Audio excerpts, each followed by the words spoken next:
नमस्कार, कैसे हैं आप सभी लोग। आई होप कि बेहतर होंगे, मस्त होंगे, स्वस्थ होंगे। माय डियर स्टूडेंट्स, पिछली क्लास में हम लोगों ने मराठा साम्राज्य के अंतर्गत शिवाजी से अपनी कहानी को शुरू की और हमने देखा कि किस तरह से शिवाजी ने न सिर्फ बीजापुर के सुल्तान को नतमस्तक किया,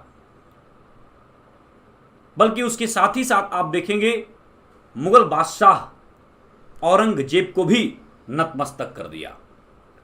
जहां बीजापुर के जो सुल्तान थे उनके प्रधान सेनापति अफजल खां को पराजित किया और उनकी हत्या की। वहीं पर आप देखेंगे कि औरंगजेब के मामा शाइस्ता खां को भी कहीं न कहीं रणभूमि से बाहर खदेड़ दिया। लेकिन बात यहीं पर नहीं रुकने वाली थी। इसके बाद शिवाजी ने सूरत की लूट की।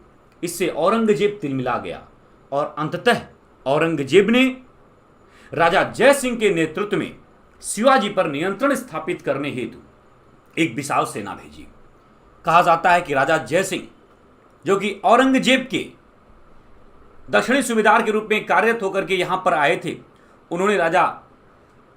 उन्होंने शिवाजी के साथ, कहा जाता है कि शिवाजी के साथ रण के मैदान में एक दूसरे का आमना सामना हुआ और परिणाम यह हुआ कि हम यहां पर कह सकते हैं कि राजा जय सिंह की विजय हो जाती है और शिवाजी इस युद्ध में पराजित होते हैं, जिसका परिणाम हुआ पुरंदर की संधि।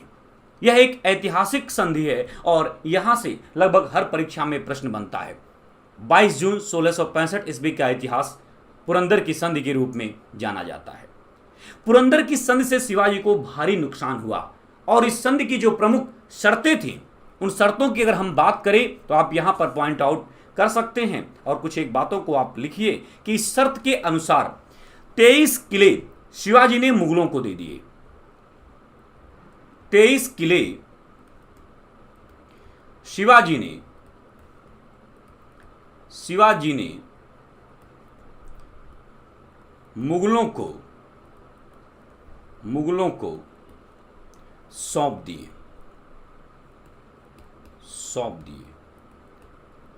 और अपने पास 12 किले रखे और अपने पास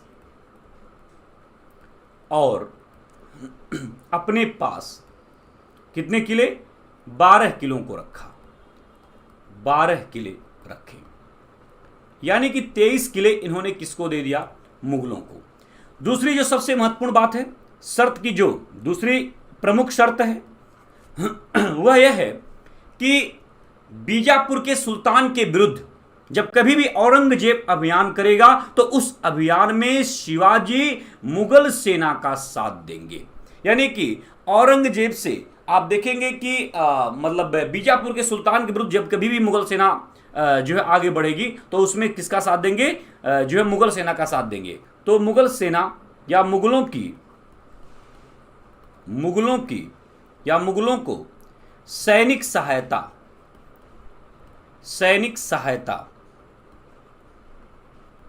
प्रदान करेंगे।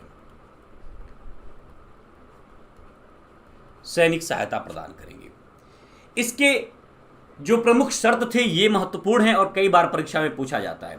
इसके अलावा कहा जाता है कि राजा जय सिंह ने शिवाजी को कुछ ही समय के बाद मुगल बादशाह औरंगजेब से मिलने के लिए बुलाया और कहा जाता है कि शिवाजी मुगल बादशाह औरंगजेब से मिलने के लिए आगरा पहुंचे और आगरा में एक जयपुर महल है। ध्यान रखना, जयपुर महल जयपुर में नहीं आगरा में था। और कहा जाता है कि जयपुर महल में या जब आगरा पहुंचते हैं शिवाजी तो वहां पर औरंगजेब के द्वारा शिवाजी का अपमान किया जाता है। जो इज्जत शिवाजी को मिलनी थी वह इज्जत शिवाजी को मिली नहीं। परिणाम यह हुआ कि शिवाजी उस भरी राजसभा में नाराज होकर के राजसभा से बाहर निकले या फिर विद्रोह कर बैठे। परिणाम स्वरूप औरंगजेब ने शिवाजी को गिरफ्तार कर लिया और आगरा के जयपुर महल में कैद कर दिया। कहा जाता है बड़ी चतुराई के साथ शिवाजी फल की टोकरी में बैठ करके कुछ दिनों के बाद अपने हमवतन वापस आ जाते हैं और यह घटना जो है 1666 ईस्वी में हुई। तो इस पॉइंट को भी आप देख लीजिए कि 1666 ईस्वी में औरंगजेब ने आप पॉइंट आउट कर लीजिए, औरंगजेब ने शिवाजी को आगरा के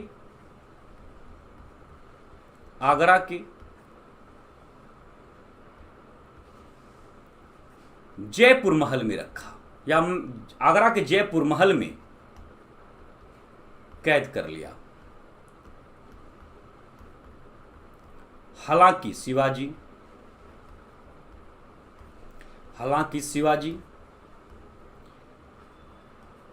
बड़ी चतुराई के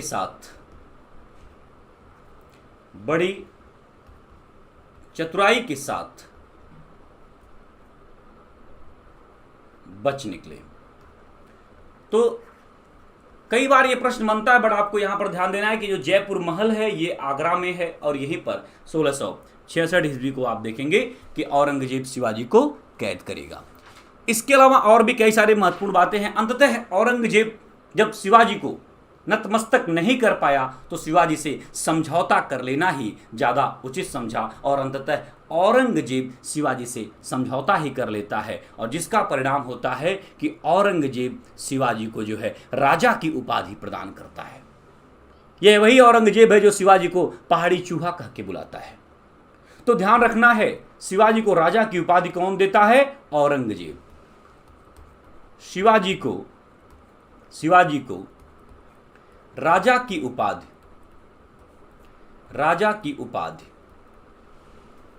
औरंगजेब ने दी। ये सब छोटे छोटे पॉइंट्स हैं, बट बहुत महत्वपूर्ण हैं।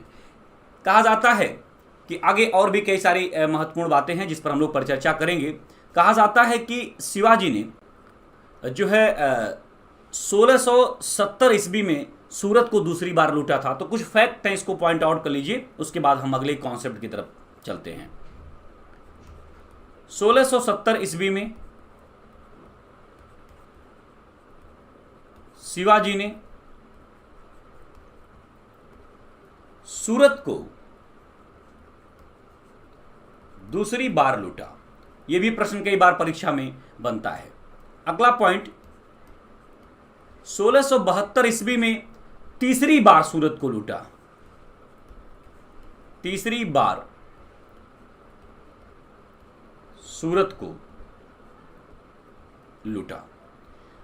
तो कई बार यह प्रश्न आपकी परीक्षा में आता है, और कहा जाता है कि 1670 से 1674 ईस्वी के मध्य शिवाजी ने पुनः अपनी खोई हुई शक्ति को प्राप्त कर लिया। इसके बाद शिवाजी के जीवन का अंतिम अभियान, आप में से हम चाहेंगे कि आप विद्यार्थी जरूर इस बात का कमेंट करें कि शिवाजी का अंतिम अभियान क्या था। मैं यहां पर लिख रहा हूं, शिवाजी का अंतिम अभियान। कई बार ये प्रश्न पूछा जाता है। तो शिवाजी का अंतिम अभियान कर्नाटक अभियान था। कर्नाटक अभियान जो कि 1677 ईस्वी में हुआ। कहा जाता है कि कर्नाटक अभियान के तहत शिवाजी ने वेल्लोर, तंजौर और जिंजी जैसे प्रमुख नगरों पर अधिकार किया। तो इसी अभियान के तहत इन्होंने वेल्लोर, तंजौर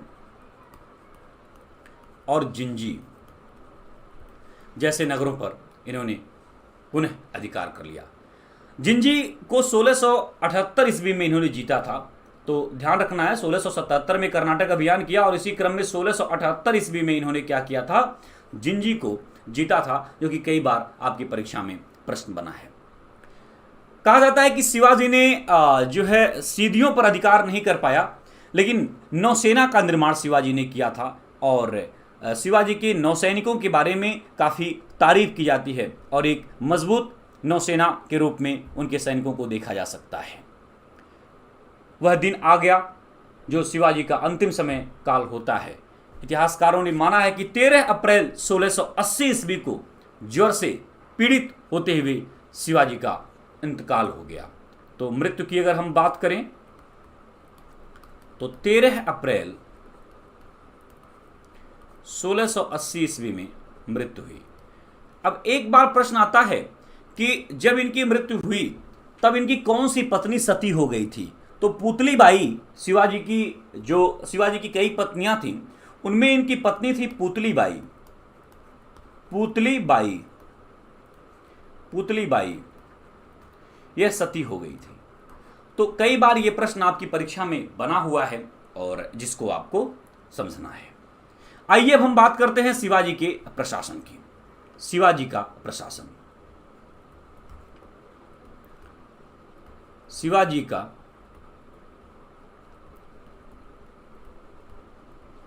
प्रशासन,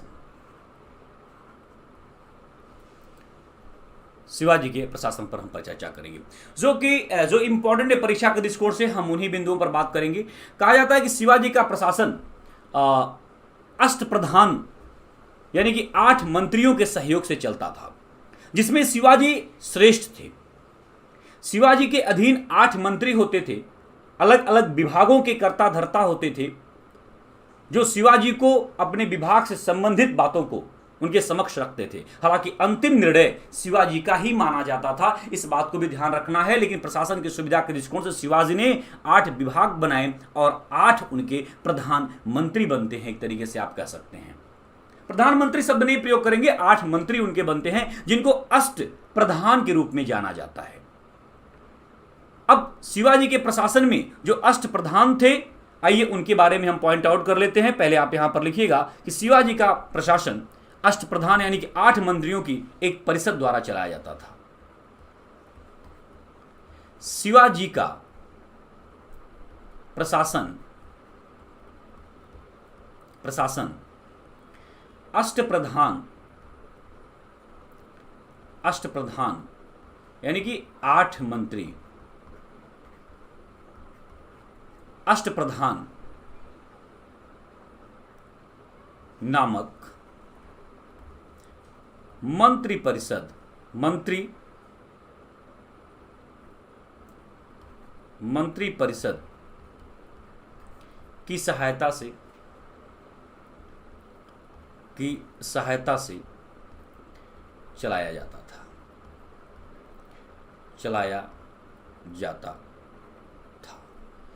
जो इस प्रकार है। अब एक एक करके हम उन 8 मंत्रियों के बारे में और उनके विभागों के बारे में आपसे बात करेंगे। आप यहां पर पॉइंट आउट कर लीजिए। जो अष्टप्रधान हैं उनको आप यहां पर पॉइंट आउट करिए। अष्टप्रधान, जिनमें नंबर 1 पेशवा, यह प्रधानमंत्री होता था। क्या होता था? प्रधानमंत्री।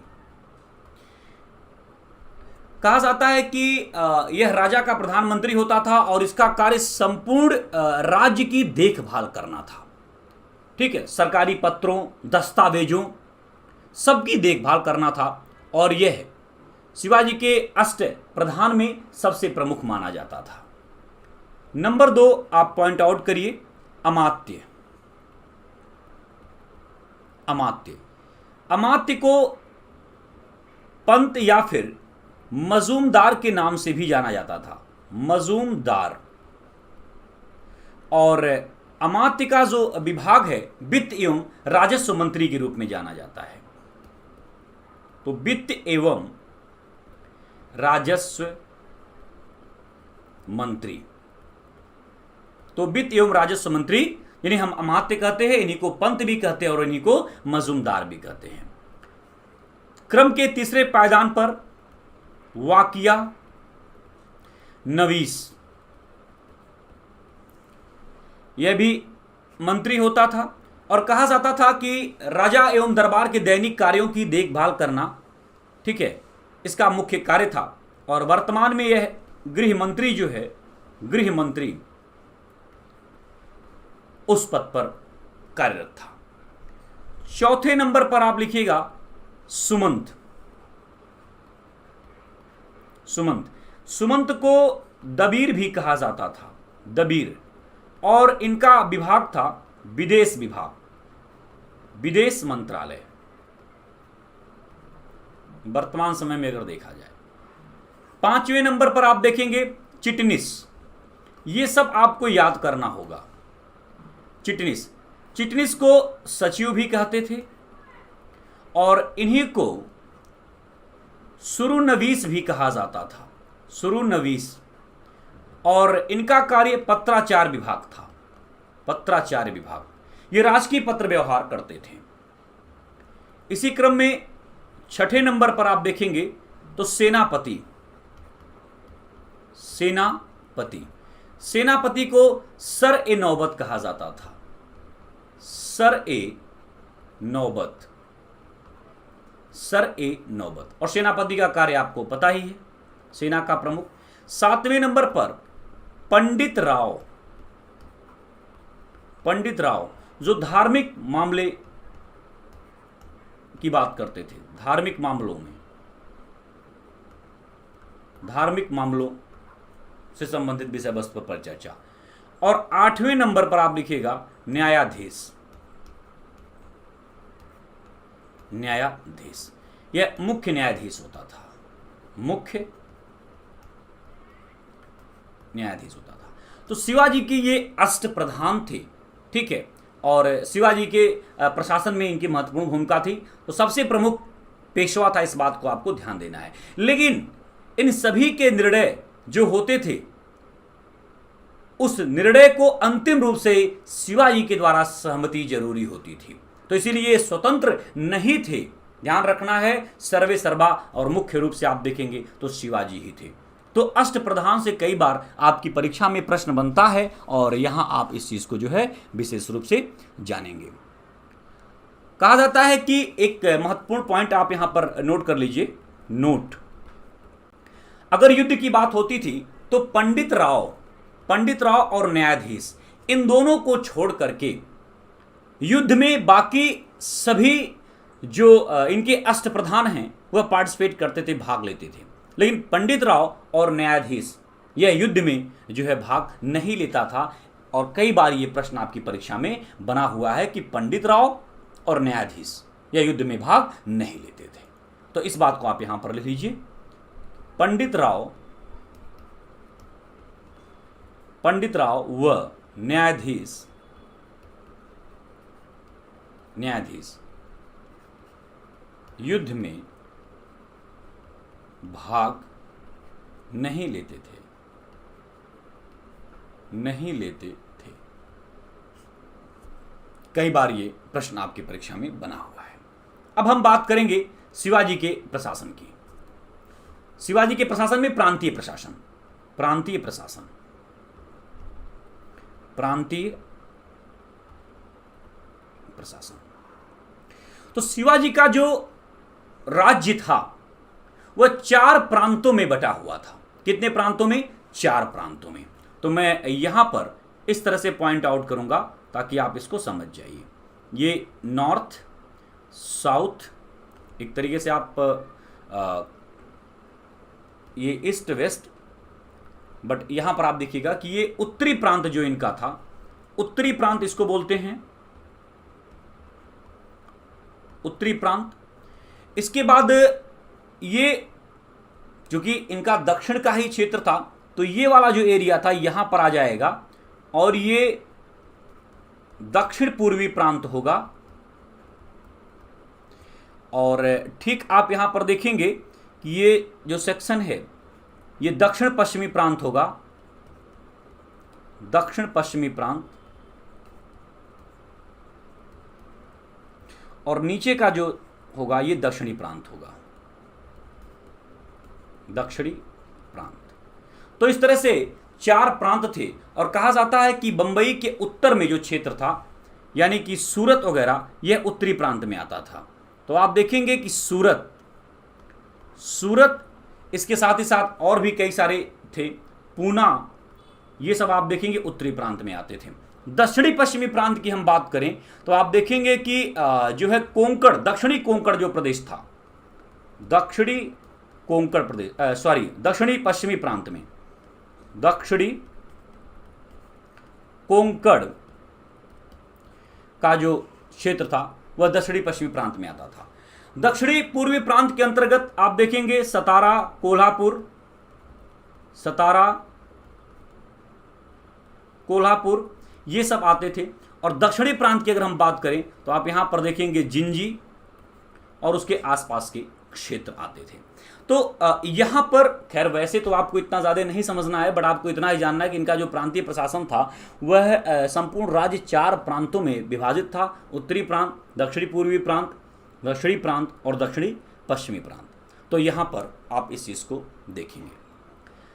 आइए अब हम बात करते हैं शिवाजी के राजस्व प्रशासन की। राजस्व प्रशासन में यानी कि कर संबंधी महत्वपूर्ण बिंदुओं को हम पर चर्चा करें। तो कर पर अगर हम बात करें, राजस्व प्रशासन, राजस्व प्रशासन, देखिए शिवाजी के समय में आप देखेंगे कि उपज का सामान्यतः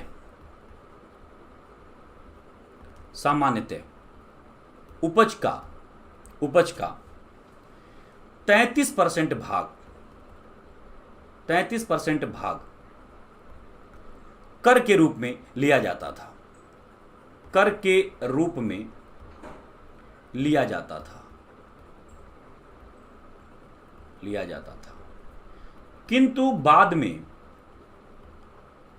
बाद में इसे 40% तक बढ़ा दिया गया। दूसरा आप देखेंगे कि अन्य कर की अगर हम बात करें तो अन्य कर में कई बार आप लोग सुने होंगे चौथ और सरदेशमुखी। चौथ और सरदेशमुखी नामक कर भी शिवाजी के द्वारा वसूला जाता था। चौथ कर क्या था? चौथ कर विजित राज्यों से, विजित जिन राज्यों पर इन्होंने अपना नियंत्रण स्थापित किया या जिन पर इन्होंने विजय प्राप्त किया, उन राज्यों से लेते थे। किस पर? विजित राज्यों से। और कितना लेते थे? उपज का 1/4 भाग। तो उपज का 1/4 भाग जो है यह विजित राज्यों से चौथ के रूप में लिया जाता था। सरदेशमुखी की अगर हम बात करें तो यह अतिरिक्त कर था और यह शिवाजी का अपना जो है पैतृक अधिकार था और यह उपज का 1/10 भाग लिया जाता था। तो इस चीज को आपको ध्यान रखना है, यह जो है मुख्य कर थे। तो चौथ और सरदेशमुखी कई बार ये पूछा जाता था। सरदेशमुखी यह अपने राज्य से लिया जाता था और जो चौथ था यह विजित राज्य से लिया जाता था। 1/4 भाग लेने के बाद कहा जाता है कि यह उसके राज्य की सुरक्षा की जिम्मेदारी भी लेते थे। तो इस तरह से आप देखेंगे कि ये कुछ महत्वपूर्ण बातें हैं। इसके अलावा शिवाजी के सैन्य प्रशासन की अगर हम बात करें तो उस पर भी एक संक्षिप्त वार्ता हो जानी चाहिए। शिवाजी का सैन्य प्रशासन, शिवाजी का सैन्य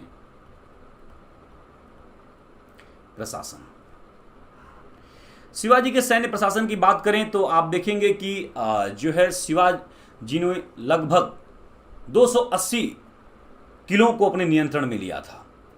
280 किले इनके पास थे, 280 किले पर अधिकार, पहला पॉइंट। दूसरा, शिवाजी के घुड़सवार सेना को, शिवाजी के घुड़सवार सेना को पागा कहा जाता था। पागा कई बार पूछा गया है, पागा कहा जाता था। ये सब इंपॉर्टेंट पॉइंट हैं जो मैं आपको लिखा रहा हूं। आप लोग खुद इसको लिखने का प्रयास करिए। जब तक 2-3 बार आप नहीं लिखेंगे, नहीं याद करेंगे, तब तक आपको याद नहीं होगा। छोटे छोटे फैक्ट को एक साथ लाना इतना आसान नहीं होता है और इन्हीं फैक्ट को जब आप याद कर लेंगे तो अच्छे से अच्छे क्वेश्चंस को भी आप बना लेंगे और इससे डिस्क्रिप्टिव क्वेश्चंस भी आप आसानी से बना लेंगे, क्योंकि छोटे छोटे तथ्यों को ही जोड़ करके आप उस कॉन्सेप्ट पर पहुंचते हैं जिसमें कहीं न कहीं मजबूती होती है। तो इसको भी ध्यान रखना है, ठीक है। तो ये आप देखेंगे। शिवाजी की अगर हस्त सेना की बात करें, शिवाजी की हस्त हस्त सेना, तो आप यहाँ पर देखेंगे कि 1260 हाथी इनकी सेना में विराजमान थे। अब देखिए, ऐसे प्रश्न तो परीक्षा में नहीं बनते हैं, लेकिन फिर भी शिवाजी के सैन्य प्रशासन की अगर हम बात कर रहे हैं तो इन सब पॉइंट्स को लिखना जरूरी होता है। अगर तोपों की संख्या की बात करें तो एक बार ये भी प्रश्न आया था, तो तकरीबन आप देखेंगे कि 8 तोपें इनके पास थी। देखिए, आज के ज़माने में भले ये संख्या कम आपको लग रही हो, बट उस टाइम बहुत जो है महत्वपूर्ण माना जाता है। शिवाजी के नौसेना की अगर हम बात करें, नौसेना की बात करें तो इनके पास 200 नावें थी। कितनी नावें भाई? 200 नावों का उल्लेख है। और इनके नौसेना का मुख्यालय कहाँ था भाई? कुलावा, मुख्यालय कुलावा। तो आप देखेंगे कि ये कुछ महत्वपूर्ण पॉइंट्स हैं। इसके अलावा शिवाजी के मंत्री के 8 प्रमुख अधिकारी भी होते थे जो मंत्रियों के अधीन थे। उस पर भी हम लोग आइए बात कर लेते हैं। 8 प्रमुख अधिकारी, ठीक है, मंत्री के अधीन 8 प्रमुख अधिकारी, ये भी कई बार प्रश्न बनता है। मंत्री के अधीन 8 प्रमुख अधिकारी, प्रमुख अधिकारी, ये भी कई बार प्रश्न पूछा जाता है। तो यहां पर भी पहला लिखिए दीवान, सचिव के रूप में कार्य करता था। दूसरा मजूमदार, यह लेखा परीक्षक के रूप में कार्य करता था। नेक्स्ट फडनिस, यह उपलेखा परीक्षक था, उपलेखा परीक्षक। नेक्स्ट चिटनिस, आप समझ गए होंगे, पत्राचार विभाग। इसके साथ जमादार, जमादार इसको खजांची बोलते हैं, कई बार आप लोगों ने सुना होगा, जो रुपए पैसे को रखता है। इसके अलावा सबनिस, ये कार्यालय प्रभारी होता था। अब देखिए, इतना सब याद नहीं करना है, लेकिन एक दो बार प्रश्न एक दो बार बना हुआ, जिसकी वजह से सारे पॉइंट्स लिखाने पड़ जा रहे हैं। अदरवाइज आप अष्ट प्रधान को ही याद रखेंगे। नेक्स्ट कारवां, कारवां नविस या कारवानिस, कारवानिस ये रसद अधिकारी होता था, रसद अधिकारी। और नेक्स्ट लिखिएगा पोर्टनिस, यह रोकड़िया होता था, रोकड़िया। तो ये सारे पॉइंट्स भी हैं, अगर आप इसको याद कर पाते हैं तो बहुत अच्छी बात है, और नहीं भी याद होता है तो आपको जो है बिल्कुल घबराना नहीं है। इसके अलावा एक दो पॉइंट और हैं जिस पर हमें और आपको चर्चा कर लेनी चाहिए। उसके बाद शिवाजी के बाद के शासकों के बारे में हम बात करेंगे। देखिए, शिवाजी की न्याय व्यवस्था की अगर हम बात करें, न्याय व्यवस्था, तो शिवाजी की जो न्याय व्यवस्था थी, इसमें पॉइंट्स क्या बनेगा, यह हिंदू कानून पर आधारित था। और आप यहां पर देखेंगे कि जो अंतिम न्यायालय होता था उसे हुजूर हाजिर मजलिस कहा जाता था। और अंतिम अधिकारी के रूप में अगर किसी की बात कही जा सकती है तो स्वयं शिवाजी होते थे। तो कुछ पॉइंट्स आप यहां पर लिख लीजिए कि प्राचीन हिंदू कानून पर आधारित,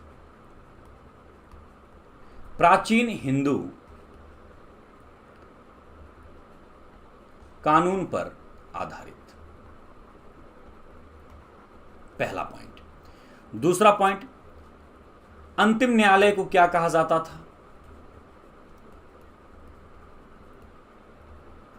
तो अंतिम न्यायालय को हुजूर हाजिर मजलिस, मजलिस। कई बार यह प्रश्न पूछा हुआ है कि हुजूर हाजिर मजलिस क्या था, न्यायालय या सैन्य विभाग या रसद विभाग। तो आप यहां पर इस चीज को जानेंगे कि यह न्यायालय की बात करता है। इसके बाद शिवाजी से संबंधित ये महत्वपूर्ण बातें थी जो आप यहां पर देख पा रहे हैं। अब शिवाजी की मृत्यु के बाद उत्तराधिकार का युद्ध प्रारंभ हो जाता है, और उस उत्तराधिकार के युद्ध में कौन विजय को प्राप्त करेगा, किनके बीच उत्तराधिकार का युद्ध होगा, इन सारे मुद्दों पर हम अगली क्लास में परिचर्चा करेंगे और उसके बाद पेशवाओं के शासन को पढ़ेंगे, जिसके अंतर्गत अंग्रेज मराठा संघर्ष को भी देखेंगे। तो इस तरह से धीरे धीरे एक एक करके जो अपनी क्लासेस हैं वो गति में आ रही हैं। और जो शुरू के दौर के जो हमने आपसे बात की थी कि जो नेटिव स्टेट हैं, क्षेत्रीय राज्य हैं, उसको समझना बहुत ज़रूरी है। हम लोगों ने बंगाल को पढ़ा, अवध को पढ़ा, मैसूर को पढ़ा, सिखों को पढ़ा, मराठों को हम लोग पढ़ रहे हैं। इसके साथ साथ जाट, राजपूत और फिर उत्तरवर्ती मुगल काल के बारे में भी बात कर लेंगे। जब इन सभी पॉइंट्स को हम लोग समझ लेंगे, उसके बाद एक संक्षिप्त क्लास और होगी इन सभी पॉइंट्स पर लेकर के, देन हम लोग ब्रिटिश ईस्ट इंडिया कंपनी और उसके द्वारा जो प्रशासनिक कार्य किए जा रहे हैं, अर्थव्यवस्था को जो डैमेज करने के लिए आर्थिक नीतियों का पालन किया जा रहा है, इन सभी राज्यों को घेरने का जो कार्य किया जा रहा है, उस पर हम लोग जो है एक अलग क्लास लेकर के फिर अपनी क्लास को गति देंगे। तो आज की क्लास को यहीं तक हम लोग देखेंगे। अगली क्लास में हम लोग शिवाजी के उत्तराधिकारी पर बात करेंगे। तो यहां पर आप इस हेडिंग को पॉइंट आउट कर लीजिएगा, शिवाजी के उत्तराधिकारी। तो यहां तक हम लोगों ने देखा। आज इतने सारे बिंदुओं पर हम लोगों ने परिचर्चा की, जिसको आप एक बार पुनः आप यहां पर देख सकते हैं। हम लोगों ने न्याय व्यवस्था पर बात की और जो 8 अष्टप्रधान थे, उनके अधीन 8 प्रमुख अधिकारी होते थे, उन पर हम लोगों ने बात की। शिवाजी के सैन्य प्रशासन पर बात की हम लोगों ने, राजस्व प्रशासन पर भी बात की, प्रांतीय प्रशासन पर बात की और इनके अष्ट जो प्रधान थे उस पर भी हम लोगों ने बात की। और भी कई सारे महत्वपूर्ण बिंदु थे जिन पर हम लोगों ने परिचर्चा की और पुरंदर की संधि के बारे में भी बात की। तो इस तरह से आज की क्लास यहाँ पर कंप्लीट होती है। आशा करते हैं कि हमारे विद्यार्थी धीरे धीरे सहज और सरल तरीके से अपने क्लास को कंटिन्यू कर रहे होंगे। तो बहुत बहुत धन्यवाद। Thank you very much my dear students, thank you very much.